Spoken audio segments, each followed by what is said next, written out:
Ok, du coup, je mets continue. Ouais. Ok, parfait. Ok, parfait. Donc, bienvenue à tous. Aujourd'hui, on va parler du Mexique. Donc, est-ce que tu peux commencer par te présenter, nous dire comment tu t'appelles, quel âge tu as et quels sont tes centres d'intérêt? Bon, bah, je m'appelle Clara Benet Burgo. Je suis franco-mexicaine espagnole, mais j'ai vécu la plupart de ma vie quand même au Mexique. Je suis aussi partie à Barcelone parce que mon père, il est chercheur, donc il avait des années sabbatiques. Donc j'ai vécu 3 ans à Barcelone. Et maintenant, je suis en train d'étudier à Sciences Po Poitiers avec la spécialité d'Amérique latine. Et alors, mes centres d'intérêt, j'adore la philosophie, la littérature. Je suis en train de faire, là, je vais commencer humanité politique.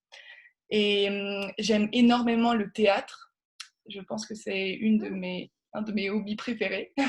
Cool. Euh, j'aime, j'aime bien le sport aussi, j'aime beaucoup la natation. Et j'aime beaucoup le cinéma en général. Et la culture mexicaine. Ok. Et du coup, bon, je fais toujours une petite partie sur le pays parce que tout le monde ne connaît pas forcément bien le Mexique. Donc, comment tu le décrirais à quelqu'un qui ne connaît pas du tout le pays?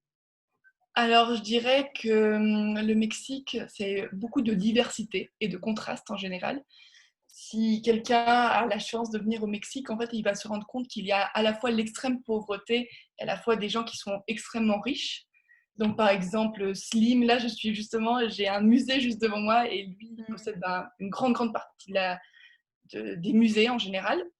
Et donc, je dirais que c'est beaucoup de contrastes. Je lui expliquerai aussi qu'on a énormément de traditions avec la mort, qu'en fait, au Mexique, c'est pas un thème du tout tabou, c'est vraiment quelque chose qui est fêté, justement. On Mhm. a, par exemple, la fête des morts. Ouais. Et en fait, il y a cette importance avec les ancêtres. On leur rend tout le temps hommage chaque année. Et donc, je pense que c'est une tradition très, très belle. Je dirais aussi que le Mexique, c'est énormément de couleurs, de goûts. Par exemple, il y a énormément de nourriture différente et c'est très piquant à la fois. Mhm. Et je pense que c'est vraiment c'est un très beau pays. Et la ville de Mexico, c'est vraiment le lieu où il y a le plus de contrastes. Je dirais qu'aussi, donc, les gens sont à la fois très très gentils et c'est quand même un des pays où il y a le plus de violence contre les femmes notamment, donc de Mm. féminicide. Et je pense que en fait, la question du genre est très intériorisée ici. On voit vraiment les contrastes, on a énormément de stéréotypes aussi. Et on a un peu, au niveau de l'histoire du Mexique, je dirais qu'il y a en fait, depuis le passé, avec les indigènes et les Espagnols, il y a cette idée de colonisation qui a perduré dans le temps. Mm. Et je dirais justement qu'elle est on la voit par exemple avec le racisme. Il y a énormément de racisme contre les Mexicains avec eux-mêmes. Et plus comme ils voient les étrangers comme presque des gens un peu supérieurs à eux, d'une certaine manière. Donc je dirais que c'est vraiment énormément de contrastes et que c'est à la fois un pays qui s'aime énormément et en même temps qui rejette une partie de son histoire et de son identité. Donc voilà. Ok, mais du coup, ces discriminations, ce serait envers, par exemple, les populations indigènes ou c'est vraiment se considérer que les étrangers sont supérieurs aux Mexicains?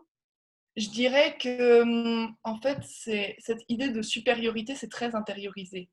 Je pense pas qu'il voit par exemple un étranger, il le trouve supérieur, mais par exemple, c'est sûr que là, il y a énormément de mots, par exemple, pour dire indigène. Donc on dit, et des insultes, comme on dit par exemple naco, on dit Mhm. prieto, pour justement qualifier ces gens-là, qui sont à la fois, qui sont des Mexicains. Et en fait, il y a justement cette discrimination au travail aussi.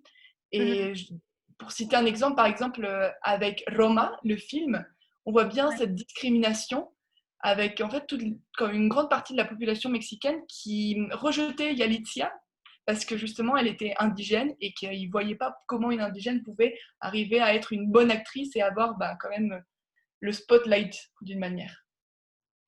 Ok.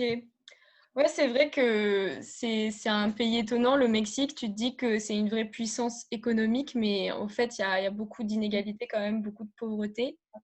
Et enfin, bon, tu peux peut-être pas répondre à cette question, mais je me demande pourquoi la pauvreté persiste, parce que j'ai l'impression quand même que le gouvernement fait pas mal de programmes sociaux et tout. J'ai déjà étudié ça dans les cours de développement et tout ça, donc ouais.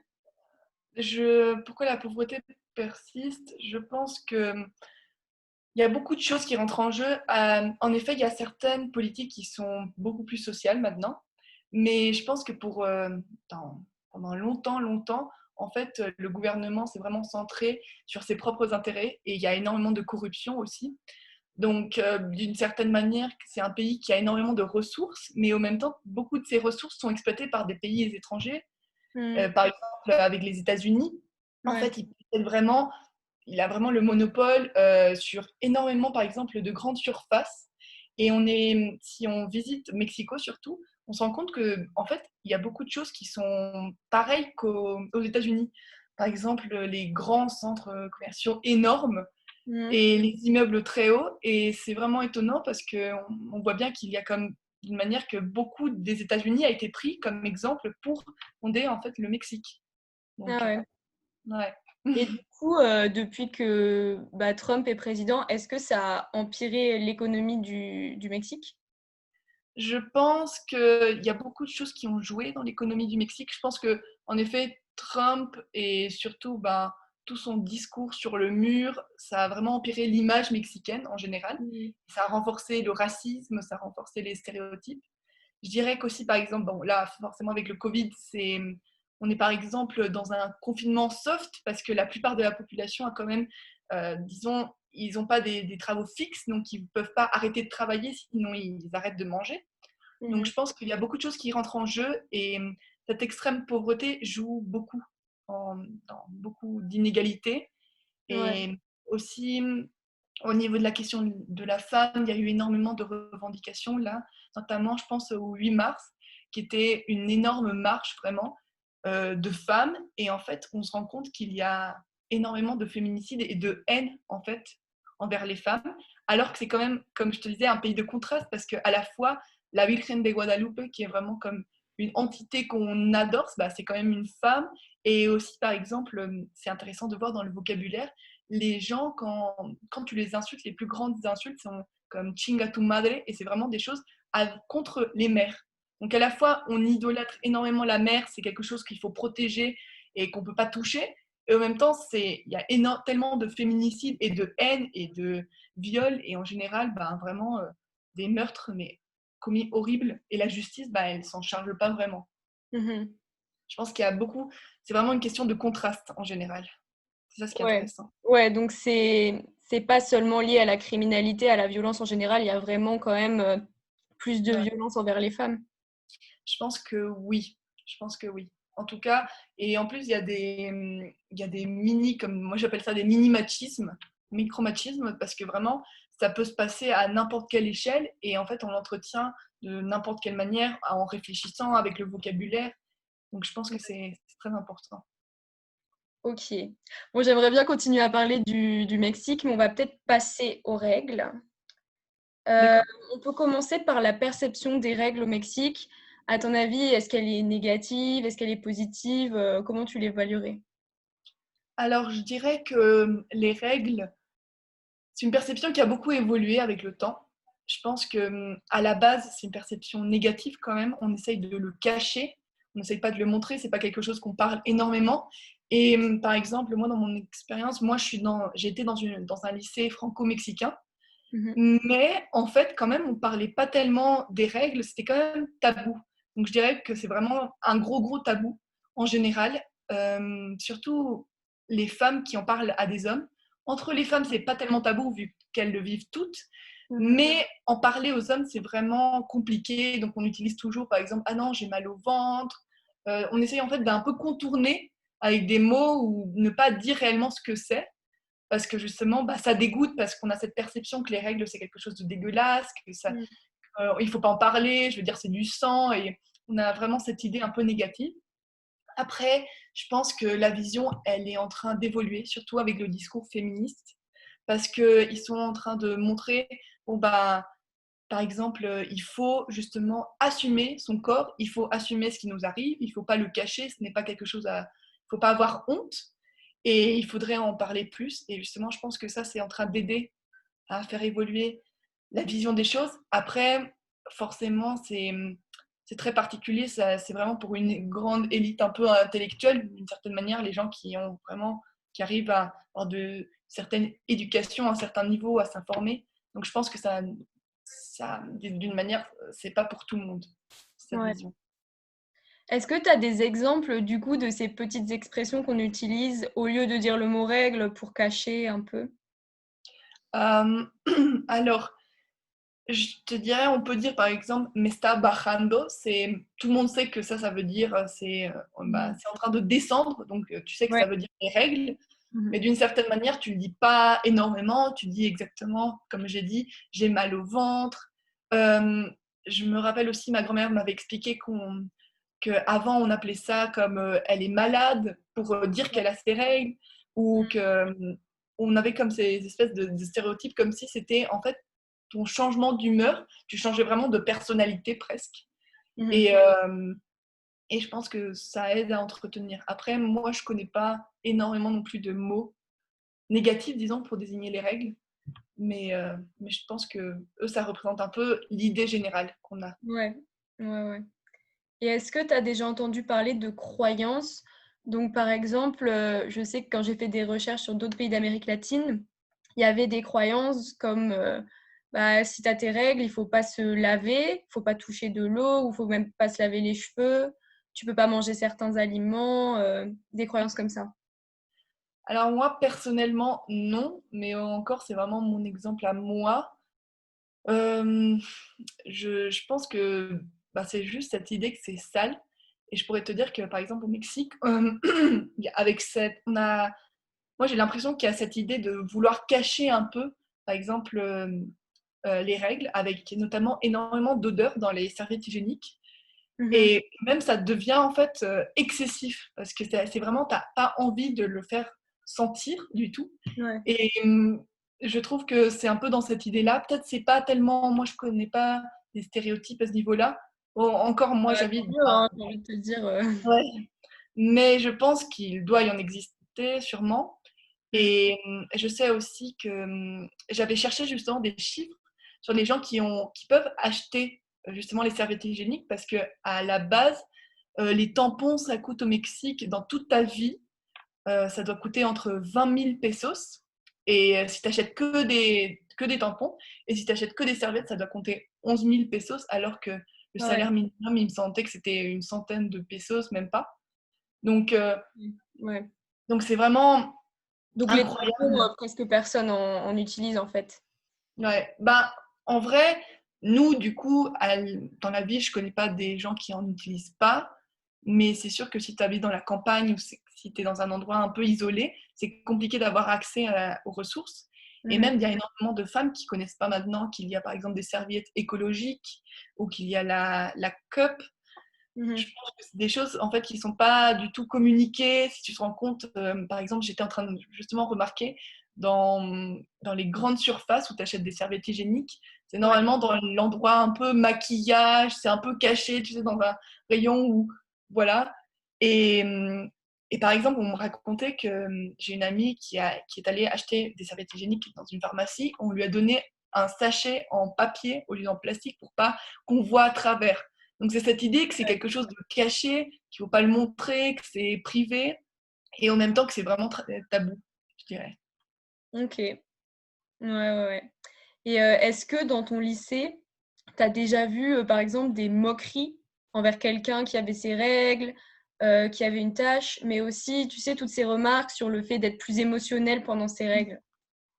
Ben, j'ai déjà, je me rappelle, je pense que c'était quand on était en seconde, non même pas cinquième, donc j'avais une amie qui justement s'est tachée tout le pantalon, et c'était vraiment, la pauvre, elle allait pas Ouais, du tout bien, donc elle a attendu que tout le monde sorte. On a appelé sa maman, elle allait vraiment pas bien, et je pense que c'est toute cette idée que c'est honteux en fait d'avoir ces règles. Je me mmh, rappelle aussi par exemple, dans mon lycée, on avait la chance d'avoir une infirmerie qui avait des serviettes hygiéniques qui te les donnaient gratuites quand on avait besoin. Et mmh, donc, je me rappelle juste que chaque fois qu'on y allait, ben, on les cachait dans notre soutif pour qu'on les voit pas en fait, pour mmh. que tu sortes pas de l'infirmerie avec ta serviette. Ouais, Donc, réellement des moqueries. plus dans le sens d'être ouais, hormonal. Là, il y a énormément de moqueries, je pense, dans le sens oh, elle est encore fâchée, c'est qu'elle a ses règles, ou oh, elle fait, t'es pas contente, qu'est-ce que t'as encore, t'as tes règles. Je pense que Ouais. dans ce sens-là, oui, ou vraiment le stéréotype que toutes les filles se fâchent quand elles ont leurs règles, alors que c'est pas vrai, Mhm. que tu changes énormément d'humeur et tout. Donc, des fois, par exemple, c'est affreux parce que quand tu changes d'humeur naturellement, on dit ah mais qu'est-ce que t'as, est-ce que t'as tes règles, ou vraiment on l'assimile vraiment à être fâché à avoir ses règles alors que c'est pas forcément du tout vrai. Donc je pense que dans ce sens plus, après des moqueries parce qu'elle est tachée, je pense pas, surtout parce que c'est quelque chose qui se cache énormément. Ouais, en Donc fait, je pense que les gens ne ouais, remarquent pas, quoi. exactement. Et je me rappelle, ben, tu as le typique pull, tu demandes à tes potes d'avoir un pull justement pour pas le voir. Ou Mhm. aussi, on met nos serviettes hygiéniques dans une petite pochette. Et je Mhm. pense que tout ça, ça entretient cette idée que c'est quelque chose de tabou, que c'est quelque chose de privé et que c'est dégoûtant en fait. Cette idée que c'est vraiment dégueulasse et que personne n'a envie de le voir. Ouais. Ouais, carrément. Et c'est dingue à quel point c'est international tout ça. Ouais, Enfin, moi, j'ai eu la même expérience en France. Enfin, si tu as une tâche pareille, tu mets un pull autour de toi pour le cacher. Tu sors pas des serviettes hygiéniques comme ça à l'école. Ouais. À chaque fois que je fais une interview, c'est les mêmes choses qui reviennent. ouais, bah, c'est sûr. Et Mm. en plus, je trouve que aussi au Mexique, il n'y a pas vraiment disons, d'éducation sexuelle. Vraiment, on t'apprend que la base en SVT Mhm. sur la reproduction, mais par contre, les règles, on n'en parle pas assez. On te parle énormément des moyens de contraception, mais en même temps, on ne te parle pas qu'il y a énormément aussi de moyens pour les règles. On ne parle pas que la Oui, on ne pilule, parle pas des produits. ouais, non. Et donc, je pense que c'est quand même vachement tabou, vu que c'est un peu lié à la sexualité. C'est comme le tabou dans le tabou. Mm. Moi, je l'ai vraiment senti comme ça. Et je me rappelle qu'au début, il y a au même temps, moi, j'ai senti comme un peu cette pression d'avoir tes règles. Comme toutes les filles parlent de ça, il faut aussi que toi, tu aies tes règles, tu sais pas, tu peux pas comprendre. Et après, moi, je l'ai très, très bien vécu parce que j'ai une amie, par exemple, elle m'a dit, moi, on m'avait pas parlé des règles avant que je les ai, que je demande à ma maman qu'est-ce qui se passe. Ouais. Donc, je pense que ce niveau-là, c'est qu'il y a un problème parce que c'est quand même quelque chose qui atteint toutes les femmes et on n'en parle pas assez. Donc, je pense que c'est vraiment important d'avoir cette éducation sexuelle en général. Et même moi, dans un lycée qui était quand même bilingue, biculturel, bah, on n'en parlait pas assez. Vraiment pas. C'était trop tard quand nous ont parlé Ouais. librement Ils de en ont ça. parlé après l'âge d'avoir ses règles.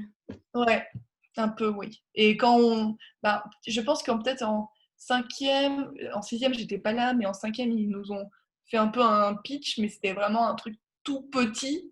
Mhm. On n'était même pas 2 minutes pour parler de ça, alors que c'est quand même important. Ouais, ils pourraient prendre 1 heure, quoi, franchement. Ouais. Ou une conférence même, justement, parce qu'en plus, c'est un thème, on a l'impression que ça inclut que les femmes, mais justement, c'est par la perception des hommes que ça le rend tabou aussi. Et c'est aussi pour ça que nous, on se sent bah, un peu, on sent que c'est un truc dégueulasse, qu'on a honte, on se sent mal. Donc, ouais. Ouais, ouais, c'est clair que eux, s'ils entendent le mot, souvent, ils peuvent se sentir mal à l'aise, mais c'est juste parce qu'on leur en parle pas. C'est juste parce qu'ils Ouais. connaissent pas et ouais. Oui, exactement. Exactement. Et toi, dans ta famille, par exemple, ton père, est-ce que ça t'aurait gêné de lui demander d'aller t'acheter des serviettes hygiéniques, par exemple? Alors, dans ma famille, non. Et j'ai beaucoup de chance. Par exemple, même mon grand-père, il est français et on n'avait pas ce tabou. Par contre, mon grand-père mexicain, je pense que c'est vraiment un truc privé et culturel. Lui, vraiment, pour lui, c'était un truc à moi et d'une certaine manière, ça ne le concernait pas. Ouais. Donc, je pense à mon père, ça ne lui dérange pas du tout. Surtout maintenant en confinement, il doit le faire d'une certaine manière. Ouais. Mais, mais je connais beaucoup, beaucoup trop d'amis en fait qui n'en parlent pas à leurs parents du tout, surtout à leur père en fait. C'est vraiment quelque chose de intouchable comme thème, c'est tellement tabou en fait, et c'est gênant d'en parler, elles savent pas trop comment l'aborder. quand elles doivent dire pourquoi elles se sentent mal ou pourquoi elles n'aimeraient pas aller à l'école aujourd'hui. C'est très compliqué de dire la vérité d'une certaine manière. Et je pense que en général, plus la famille est traditionnelle, plus il y a en fait, ce tabou de ne pas en parler et de ne pas vouloir communiquer sur ça. Donc je pense que c'est vraiment, moi j'ai eu la chance que ce soit pas comme ça, mais je sais que c'est pas le cas pour tout le monde. Et même avec les profs, quand par exemple tu dois aller à l'infirmerie parce que tu as trop mal aux règles, je veux dire au ventre, et justement tu as besoin d'un médicament, tu sais pas trop comment l'aborder avec tes profs. Tu sais pas s'ils leur dire j'ai mes règles, j'ai mal au ventre, j'ai mal à la tête, ou juste c'est compliqué en fait. Ouais, ouais, c'est sûr. Et l'un des premiers objectifs à la base de MAE, donc notre asso, c'était de lutter contre l'absentéisme à l'école et contre la déscolarisation. Parce que en fait, il y a plusieurs problèmes liés aux règles qui causent ça. Donc, il y a les douleurs et le fait qu'on n'ose pas en parler à cause du tabou, le fait qu'on n'a pas forcément les moyens de se payer des antidouleurs, le fait de juste pas avoir les moyens de s'acheter des protections. Et il y a aussi le problème des toilettes à l'école. Donc, je ne sais Oui. pas si ça, tu t'identifies, mais j'ai vu un chiffre que 78% des Mexicaines trouvent que leurs toilettes sont vraiment dans des mauvaises conditions. Et en fait, ce problème-là, il y a souvent un manque complet d'intimité dans les toilettes, ou bien même des toilettes, une toilette pour toute l'école, ou des problèmes de mauvaises conditions. Et tout ça, ça crée de l'absentéisme et des filles qui ratent les cours pendant leurs règles, ce qui les désavantage après dans leur réussite scolaire. Du coup, est-ce que tu as constaté une des choses dont lesquelles j'ai parlé, cet absentéisme, le problème des toilettes Alors, j'essaie de réfléchir. Nous, dans le problème de toilettes, c'est vrai que les toilettes en général, elles étaient tout le temps sales en fait. Mhm. Et nous, on avait aussi un truc que j'ai beaucoup remarqué, que j'avais pas remarqué avant d'arriver à Poitiers, c'est que nos toilettes, elles étaient séparées hommes-femmes. Mhm. Donc, et maintenant, à Poitiers, on a des toilettes mixtes, ce que je pense qui est très positif en général. Et je trouve que nos toilettes, en général, ouais, elles étaient sales. En fait, t'as pas trop envie d'y aller. Et Ouais. c'est pareil, ce typique truc, par exemple, les profs, ils te demandent pourquoi t'es pas allé aux toilettes pendant la récré. C'est parce que c'est sale, en fait. Et même parce que c'est pas un lieu très intime. C'est ça, on écoute littéralement tout. Ouais. Et moi, je me rappelle, ce qui était positif dans mon école, c'est que les filles avaient écrit des trucs sur les toilettes pour vraiment, parce que c'est aussi un lieu où normalement tu es toute seule, tu pleures aussi, un peu un lieu d'isolement. Mhm. Donc, je pense que les toilettes, c'est vraiment c'est très spécial comme lieu parce que c'est à la fois intime, dégueulasse, tu es un peu isolé, mais en même temps tout le monde t'écoute. C'est très compliqué. Ouais. Et et le truc, c'est que des filles avaient écrit justement des belles phrases sur les toilettes pour les gens qui se sentaient mal ou qui avaient mal, ou en général pour les motiver en fait dans la journée. Donc ça, je trouve ça très positif. Mhm. Mais, mais en général, par exemple, je trouve on pourrait mettre tellement de posters, de communication. En général, dans les toilettes, c'est vraiment des lieux où tu peux afficher des choses. Et moi, j'ai trouvé qu'il y avait vraiment rien, rien du tout. Ouais. Et pareil avec l'infirmerie, j'ai eu une mauvaise expérience avec une infirmière parce que en fait, ils te demandent toujours qu'est-ce que tu as mangé, n'importe quoi, soit ta douleur, en fait, c'est comme un peu détourner le problème pour qu'est-ce que Mhm. tu as mangé. Donc, en général, je pense que je sais pas s'il y a eu des filles qui ont raté les cours, très sûrement. Mais d'un autre côté, on le sait pas. On ne sait pas si elles ratent les cours parce qu'elles sont Ouais, malades bah, ou parce qu'elles ont leurs règles. tant Mais qu'elles ne le disent pas, c'est sûr qu'on ne ouais. peut pas savoir. Ouais. C'est tout le Et je pense problème aussi, de ce truc, bah c'est oui, que comment tu détectes ce problème, ouais. ouais. Et je pense aussi, par exemple, que bah, dans mon école, ils ont très mal fait les toilettes parce que je trouve que, par exemple, ils pourraient mettre des petits sachets, tu vois, pour qu'on prenne des sachets là-bas. Parce qu'entre filles, c'est pas tellement tabou, en fait, les règles. Parce que vu qu'on le vit toutes, on ne Mhm. doit pas se cacher. Mais aller à l'infirmerie, à l'autre bout de l'école, quand vraiment tu te sens mal, quand tu as mal au ventre, quand tu as oublier tes serviettes hygiéniques, c'est un peu compliqué. En plus, je me rappelle, moi, quand j'y allais, il y avait énormément de gens en train de tous regarder et tu dois sortir un tiroir, prendre un truc, le mettre dans ton soutif. C'est vraiment, pour moi, Ouais, c'était très comique, alors qu'on pourrait faire ça beaucoup plus naturel, comme presque le gel. Tu sais que tu prends juste le ouais. gel et normal, les serviettes hygiéniques, pareil. Et je me rappelle d'ailleurs d'une fois, on avait une semaine culturelle, donc c'était une semaine où on devait vérifier les sacs parce qu'il y avait des gens qui amenaient de l'alcool et on ne pouvait pas l'accepter à l'école. Et je me rappelle d'un mec qui a checké mon sac, qui a vu des serviettes hygiéniques et sa tête vraiment de ah, je sais pas trop quoi dire, exactement, comme de surprise, alors que c'est totalement normal. Ouais. C'est tellement tabou. Et c'est typique, par exemple, dans les films d'agents secrets où ils cachent quelque chose dans la serviette hygiénique parce que personne va les voir dedans parce que c'est Ah tellement bah tabou. ouais, très intelligent. Bah oui, exactement. Donc voilà. Ça commence un peu à faire surface. Enfin, en France, je sais qu'il y a plusieurs universités qui commencent à distribuer, enfin, à mettre des distributeurs de serviettes gratuites et de tampons gratuits dans les toilettes, par exemple. Ouais. Après, je sais pas, est-ce que au Mexique, ça commence un peu à montrer le bout de son nez dans le débat public, tout ce problème de la précarité menstruelle? Je pense pas. Honnêtement, je pense pas. J'ai senti que dans le débat public, non. Surtout, comme je te disais, la précarité menstruelle, c'est vraiment un tabou dans le tabou de la sexualité à la fin. Et je pense que s'ils n'arrivent même pas à gérer les féminicides, les viols, encore moins ils vont se focaliser sur vraiment Ouais, la menstruation et la précarité.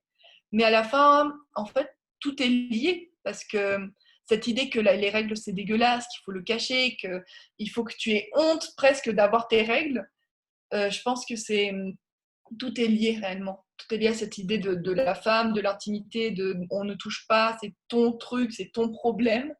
Alors que par exemple, des filles qui ont leurs règles, ça peut forcément, si tu te sens très mal et que tu as très mal au ventre, ça peut vraiment modifier tes notes. Tu peux rater un examen juste parce que tu te sens pas bien et tu peux pas réellement le dire. T'es malade, t'es pas malade, c'est naturel, mais en même temps non, c'est compliqué. ouais, c'est vrai que ça peut paraître au premier abord, on peut se dire face au viol, aux violences de genre, c'est pas si important que ça, mais en fait c'est hyper important Ouais. parce que du coup au Mexique, je pense que il me semble que c'est une fille sur 10 qui rate l'école à cause de ses règles.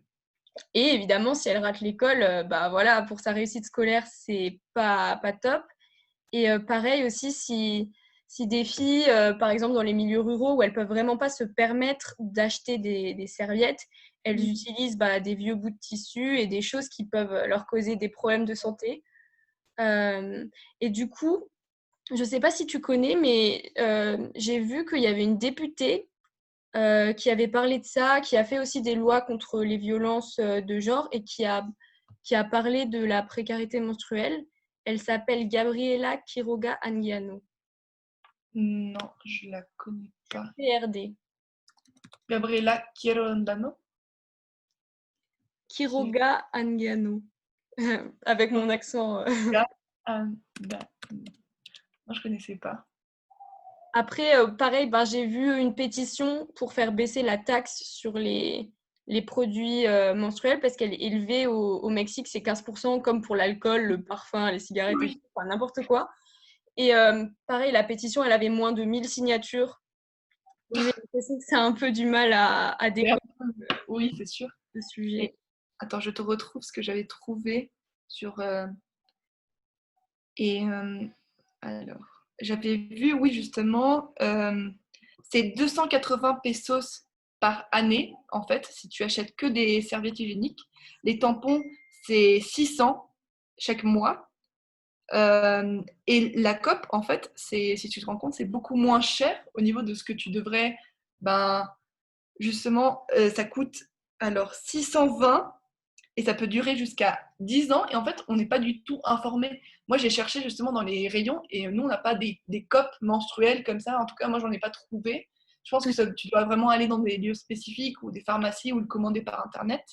Ouais. Et j'avais Ouais, vu c'est bien ça. aussi. Hmm. Non, non, je disais c'est stupide Ouais, parce que bah, si ça fait un gain d'argent, c'est bien sûr. Et en plus, moi, je me rappelle, j'étais trop contente parce que vers première, ils avaient mis en fait des serviettes bio mmh, et justement écologiques, sans produits, sans rien. Et j'étais tellement heureuse. Vraiment, je faisais la pub absolument. Et mmh. ils les ont retirés en fait parce que bah, personne connaît, personne n'en achète. Et en fait, à la fin, tous les produits qu'ils mettent dans les serviettes hygiéniques pour que ça pue pas, bah, à la fin, c'est en contact tout le temps avec ton corps, avec tes règles, avec ton sang. Donc ça peut vraiment causer après des gros problèmes. Et regarde, j'ai vu, alors les chiffres, c'est 53,4 millions de personnes vivent dans la pauvreté et le salaire minimum est de 100,2 pesos. Donc, et tu te rends compte qu'en fait, la plupart des serviettes, elles coûtent un paquet entre 50 pesos et 60 pesos. Ouais, Donc, donc les gens vont jamais dépenser la moitié de leur salaire pour acheter des serviettes, quoi, c'est non, mort. exactement. Donc, je pense que c'est vraiment les gens qui sont favorisés. Et dans la ville de Mexico, comme je te disais, en fait, tu peux passer d'un quartier extrêmement pauvre à un quartier extrêmement riche, avec Ouais. des immeubles énormes. Et c'est ça ce qui est incroyable, c'est que tu as à côté un bidonville et à côté un des plus riches quartiers. Donc, Mmh. je pense que justement, les serviettes hygiéniques, là, de plus en plus, je sais que moi, je ne connais pas des gens justement qui en achètent pas, mais avec ces prix-là, je suis sûre qu'il doit y en avoir énormément. Ouais. Et du coup, est-ce que avant que je te contacte, tu connaissais un peu le sujet de la précarité menstruelle? Tu en avais déjà entendu parler au Mexique ou? Alors, on m'avait jamais demandé d'en parler réellement, et on m'avait pas, par exemple à l'école, on m'avait pas parlé de la précarité menstruelle. Je savais évidemment que ça existait parce que j'aime bien les thèmes féministes, donc je me suis informée un peu sur tout, et d'une certaine manière, les règles, c'est quand même un thème très important dans la vie des femmes. Mmh. Mais je trouve qu'il n'y a pas assez de communication sur ce thème-là, en fait, en général. Je pense que c'est un thème un peu tabou. On se demande comment tu peux avoir la précarité menstruelle. Tu penses en fait beaucoup à toi en niveau d'individu. De bon, bah moi je peux acheter des serviettes hygiéniques, mais réellement il n'y a pas énormément de communication sur qu'est-ce qu'il y a autour. Est-ce qu'il y a d'autres moyens? Est-ce que, par exemple, je sais qu'il y a tellement de gens qui prennent la pilule. Qu'est-ce que ça provoque au niveau de tes hormones? Parce que ça Mmh. change des choses, ça dépend énormément de toi, il faut que tu le gères. Et je sais aussi, par exemple, de mon expérience, la première fois que je suis allée chez une gynéco, c'était ici au Mexique. Et j'avais vraiment peur, en fait, je ne savais pas du tout à quoi m'attendre. Et Mmh. en fait, quelqu'un qui vraiment te parle de ça avec aucun tabou, c'est quand même incroyable. Moi, ça m'avait vraiment fait un choc culturel. Je veux dire, c'est pas un thème que tu parles énormément. Et Ouais. elle m'avait dit, mais elle m'avait vraiment, je pouvais lui poser n'importe quelle question. J'avais par exemple des problèmes avec la COP, je pouvais lui parler de ça, alors que bah, t'en parles vraiment à personne. Ouais. Et je pense que c'est super. C'est super. Et en plus, les gynécos, en général, ce sont des femmes donc, qui ont, pareil, qui sont avec d'autres femmes. Et moi, je les trouvais super douces. Donc, à la fois, il y a comme cette douceur des femmes envers les autres. Et en même temps, il y a cet énorme tabou dans la vie quotidienne où tu écoutes absolument pas parler de ça. Par exemple, je me rappelle dans mon lycée, on nous a même pas parlé qu'il fallait aller voir une gynéco parce que c'était important pour ta santé en général, comme Mmh. un tout autre médecin. Ouais. Et je pense qu'en effet, c'est énormément un tabou et les gens, ils savent pas trop comment réagir face à ça. Quand tu leur parles, ils savent pas s'ils changer de thème, s'ils dire ah ouais, je suis désolée. Mmh.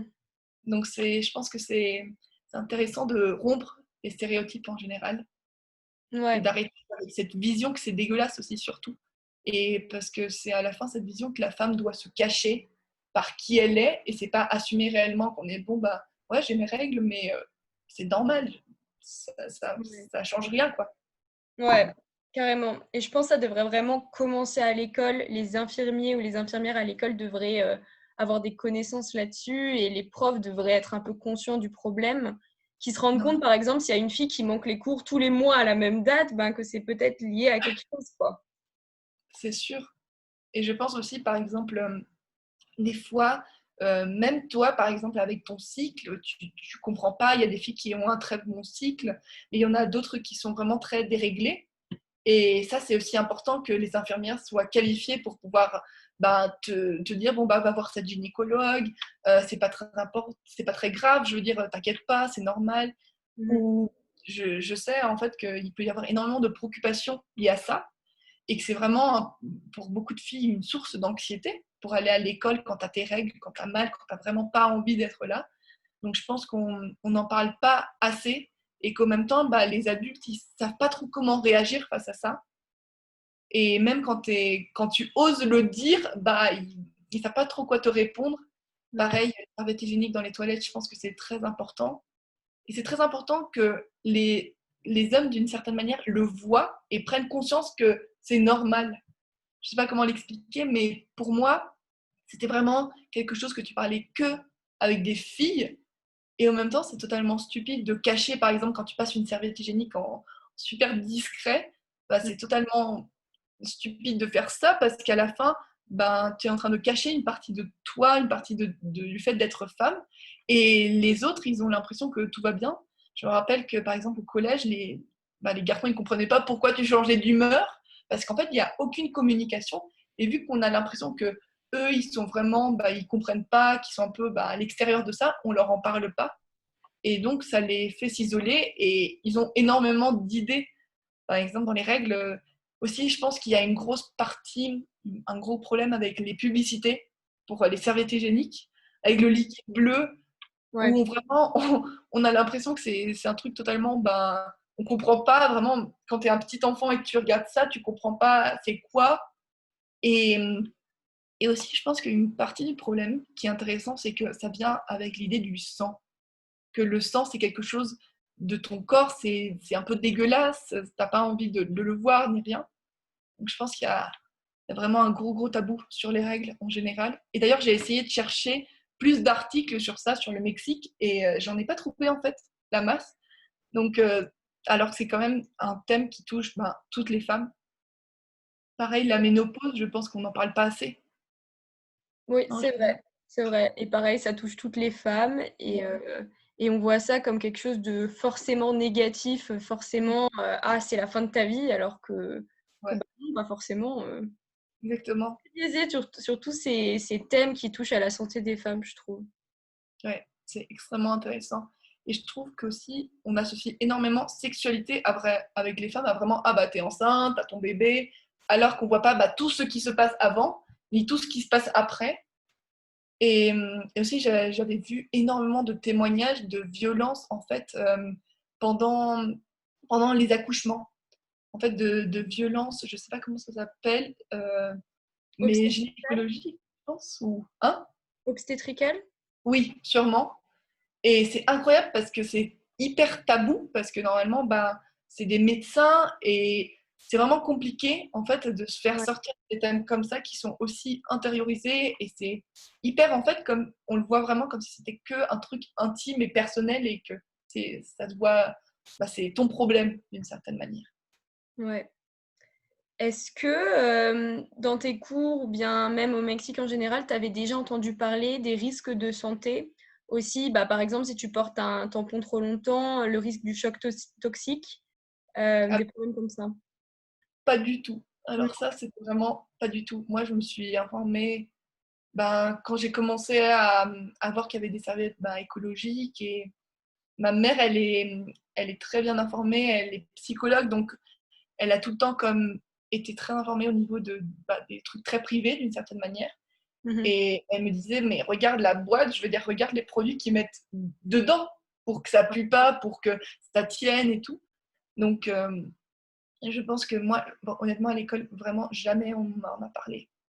Et je me rappelle d'ailleurs d'avoir été surprise qu'on nous fait tellement, je sais pas si toi tu l'as eu, mais quand tu es au collège, on te fait la CCR, on te fait aussi les premiers secours, Mhm. comment réagir. Et en fait, là, on te parle énormément de santé, et je pense que c'est super intéressant qu'on fasse ça, et c'est super important. Mais en même temps, on te parle jamais des règles, alors que c'est quand même quelque chose de hyper important aussi, et ça, il y a énormément de femmes justement qui attrapent des maladies ou justement qui ont des problèmes à cause des produits chimiques.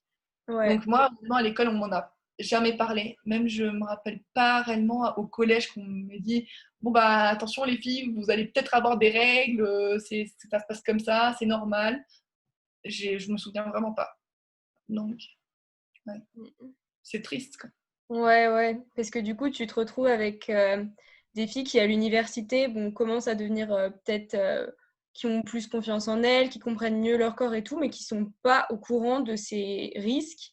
Et typiquement, le choc toxique, ça peut être fatal. C'est très rare, mais ça peut tuer, quoi. Donc, c'est pas un Ouais. petit risque, c'est hyper important d'en parler. Oui, c'est sûr, c'est sûr. En plus, c'est hyper sensible. En fait, tout. Je pense qu'on.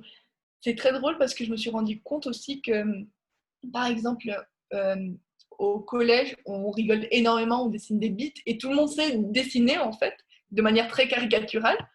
Mais par contre, tu demandes à quelqu'un de dessiner l'appareil génital féminin et il n'a mais aucune idée, mais comment juste le dessiner.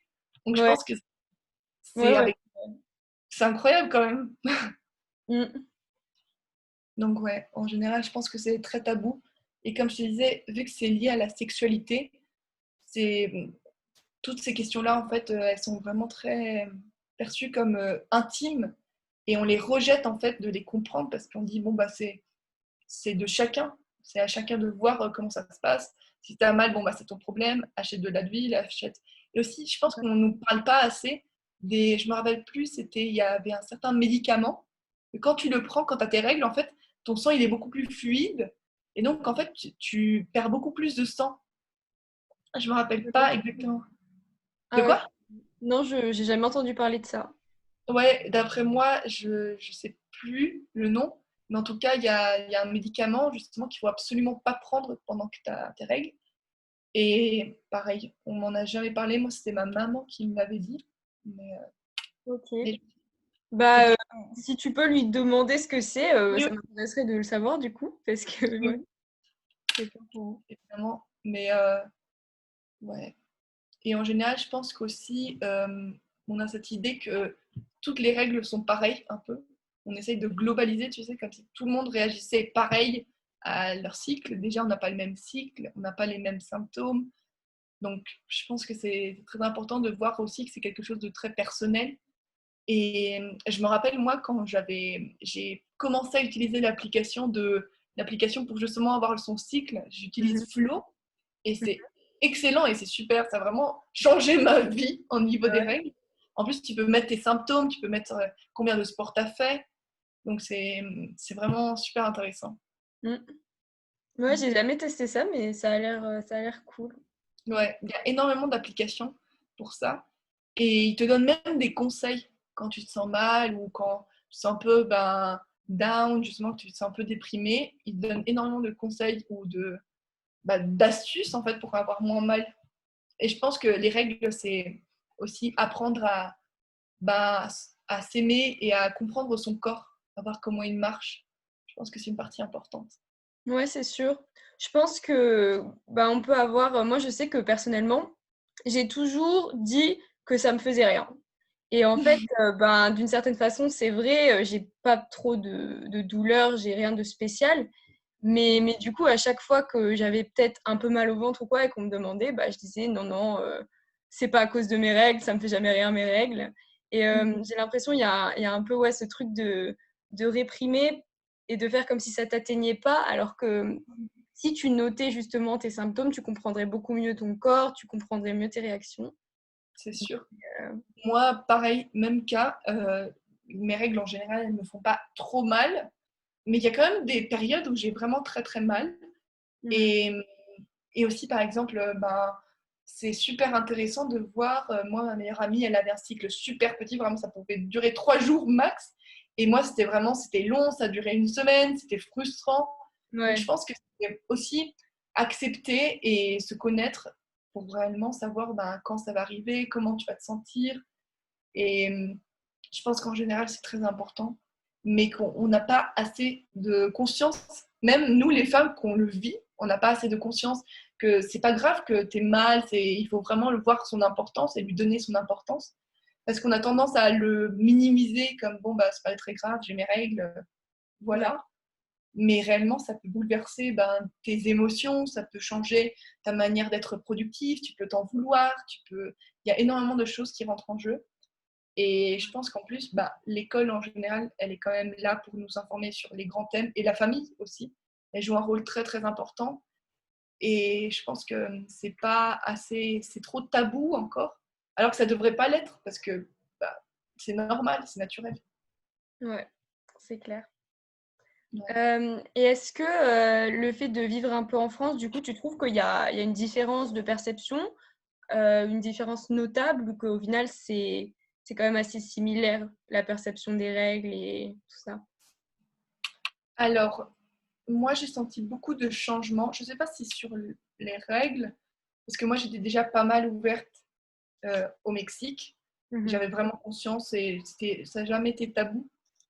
Euh, et c'est en partie parce qu'avec mes amis, on en parlait très souvent et ça ne les dérangeait pas en fait d'en parler à des hommes. Et donc à moi, ça ne m'a pas dérangé non plus. Mmh. Je pense qu'en général, c'est toujours un peu tabou parce qu'on ne sait pas comment arriver sur le sujet ou le dire ou en parler. Et les mecs, en général, ils ne savent pas trop comment réagir quand on parle. Mmh. Je sens qu'en France, en général, il y a énormément. Moi, je me suis rendu compte qu'il y avait plein de choses en fait. La COP, je l'ai vraiment découverte parce qu'elle existait en France.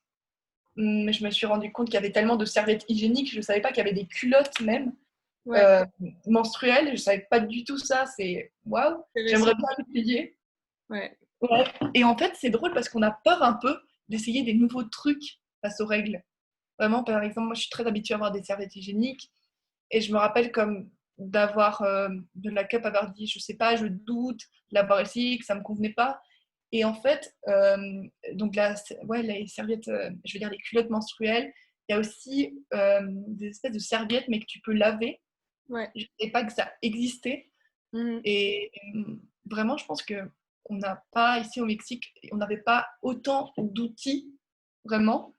Et, et en général, j'avais pas conscience tellement de ces choses-là parce qu'en même temps, je me disais, bon, moi, j'ai des serviettes, c'est pas très grave. Mais quand tu te rends compte que c'est quand même quelque chose de vachement important, que déjà, tout l'argent que tu vas utiliser dans ta vie pour des serviettes hygiéniques ou des tampons, que Ouais. ça pollue énormément, que ça pollue aussi ton corps. Donc, moi, ça m'a vraiment changé l'esprit sur les règles. Et en arrivant en France, j'ai trouvé ça beaucoup moins tabou.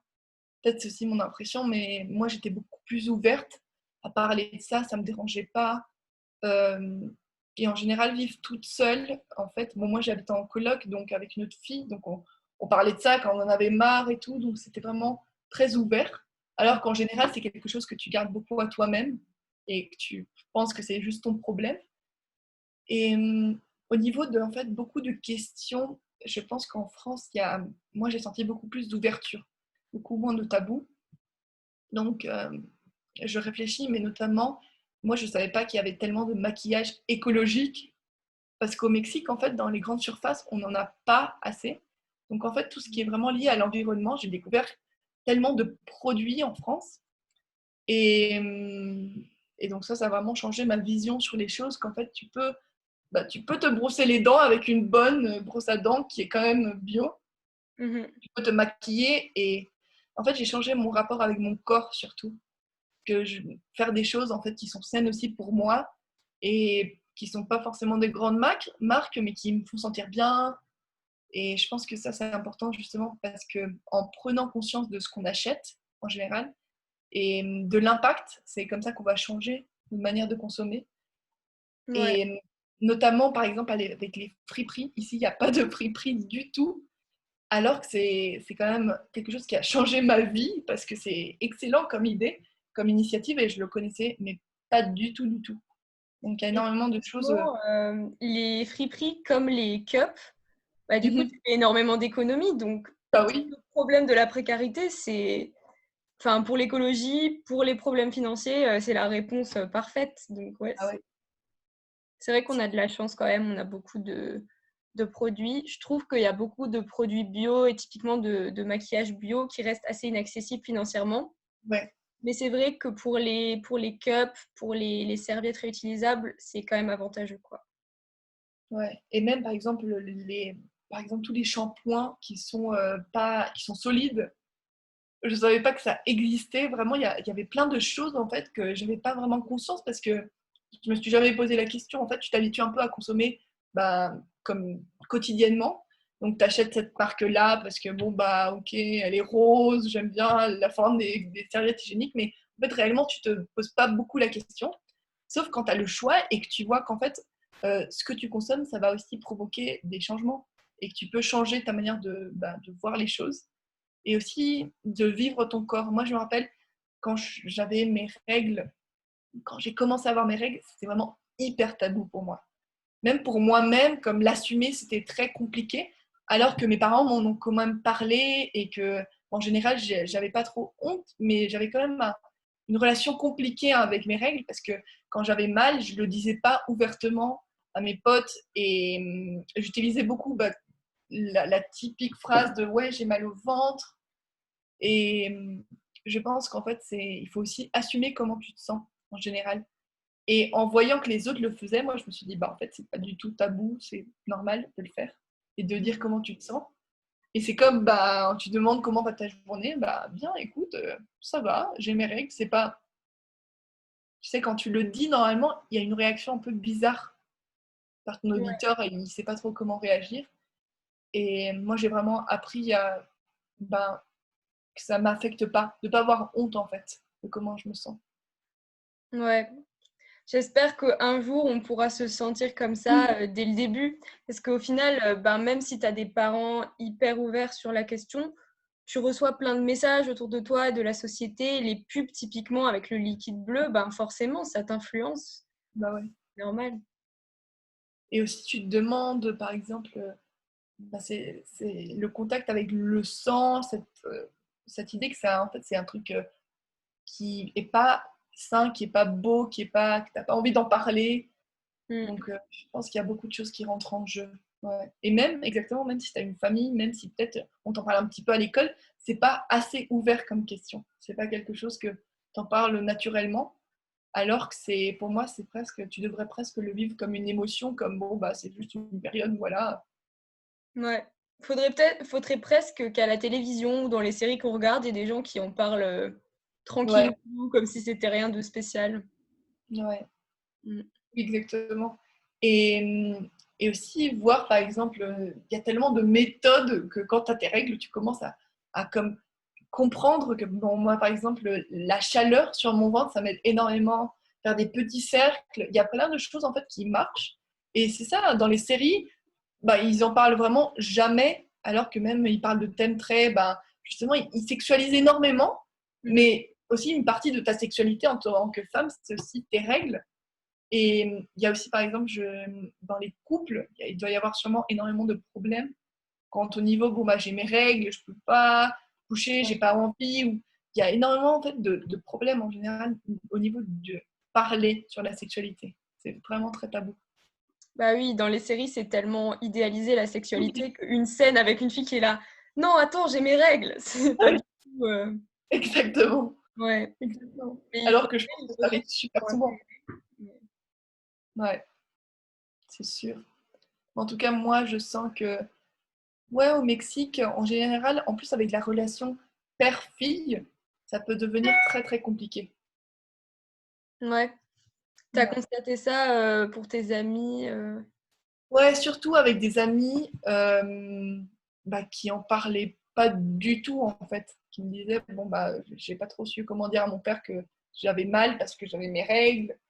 Et bah, juste, je pense qu'il y a énormément d'hommes en général, que ce soit des pères, des frères, qui, comme ils sentent qu'ils ne peuvent pas comprendre, bah, ils ne s'informent pas et ils ne s'intéressent pas à cette question-là.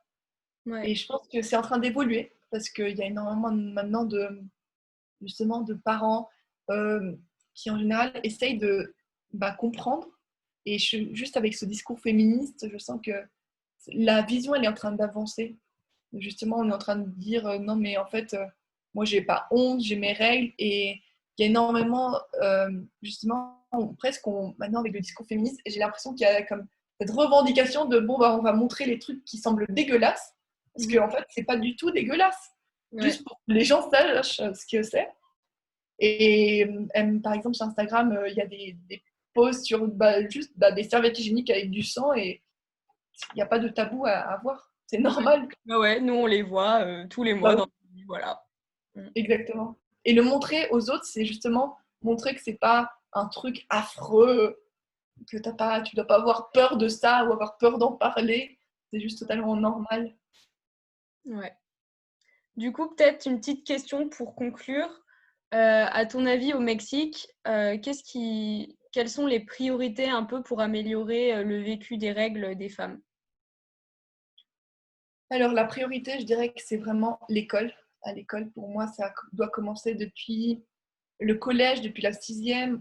Quand tu commences en fait à te poser des questions sur toi-même, sur ton corps et avoir cette relation, je pense qu'on devrait vraiment parler à tout le monde, pas séparer femmes d'hommes, vraiment à tout le monde sur les règles. Comme on parle sur la sexualité et sur les moyens de contraception, je pense que c'est quelque chose qui atteint pas que les femmes. On a cette idée que ça atteint que elles, mais réellement, ça atteint tout. Et on a cette vision, on a ces tabous. Je pense qu'on devrait peut-être en parler aussi plus justement dans le débat public, avec faire des politiques en fait pour justement que les gens qui n'ont pas accès, leur donner des moyens différents pour justement qu'ils aient accès.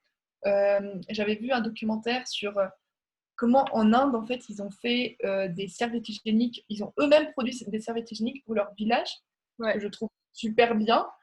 Et comment c'était tellement tabou, tu te rends compte que vraiment les maris, mais ils ne savaient même pas ce que ça voulait dire menstruation. Donc à ce niveau-là, c'est vraiment, ça fait quand même partie de la vie des femmes.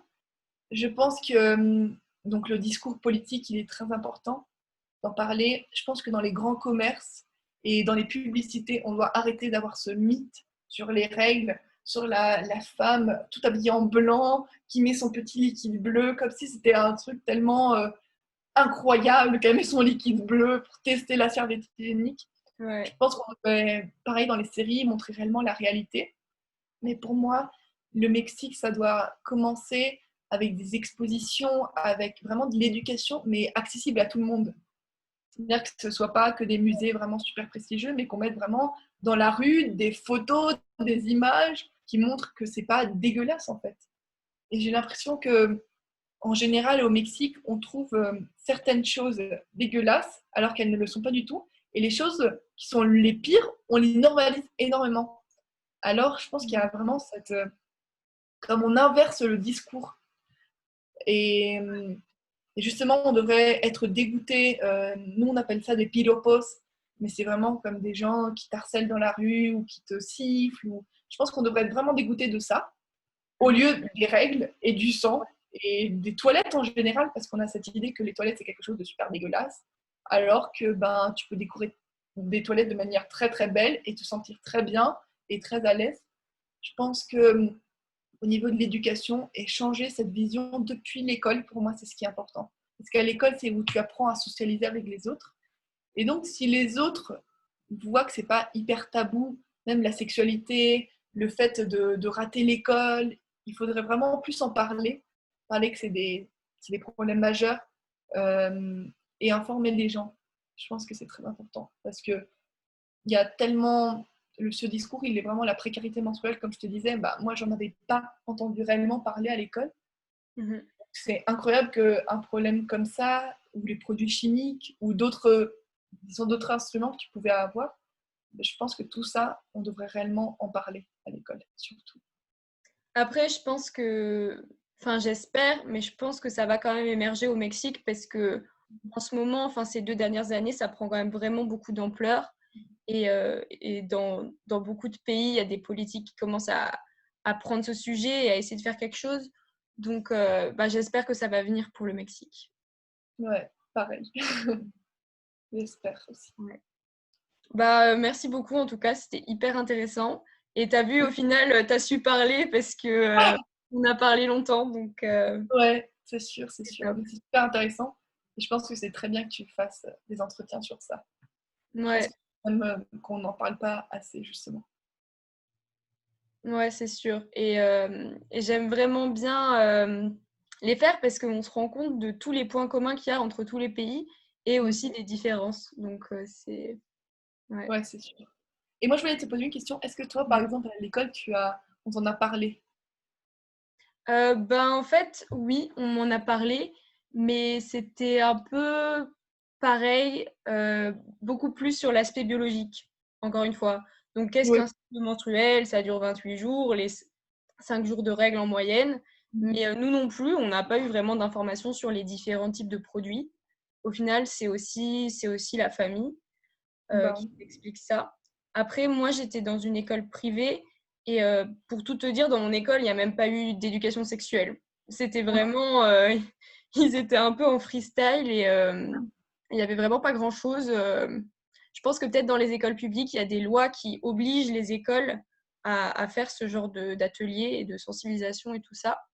Mais ouais, moi, dans mon lycée, c'était un peu arriéré, je trouvais. J'ai pas eu beaucoup d'infos. Donc, c'était tout grâce à ma famille et mes amis. bah oui.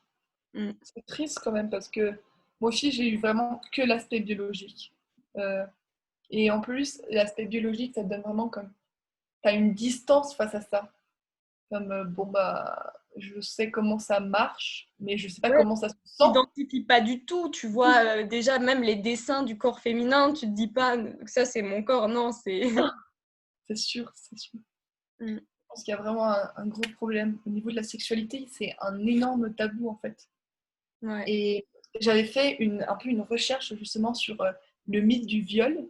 Et en fait, tu te rends compte que c'est vraiment lié à ça aussi, parce que le viol, vu que c'est un crime très intime, ben, on a tendance en fait à le discréditer comme si c'était pas du tout important. C'était genre, oui, mais t'es habillé comment? Tu es rentré chez lui ou pas? Donc en Mm. fait, on a tendance à prendre une distance et à dire c'est pas un crime véritable, c'est un truc intime, alors que c'est quand même, c'est traumatisant déjà. C'est un vrai crime, c'est puni par la loi. Et je pense qu'en général, le rapport avec son corps, c'est vraiment, on a une énorme distance en fait. On l'assume pas beaucoup. Ouais. Ouais, on a du mal, je pense, quand on subit une agression sexuelle, à Oui, oser dire c'était un viol.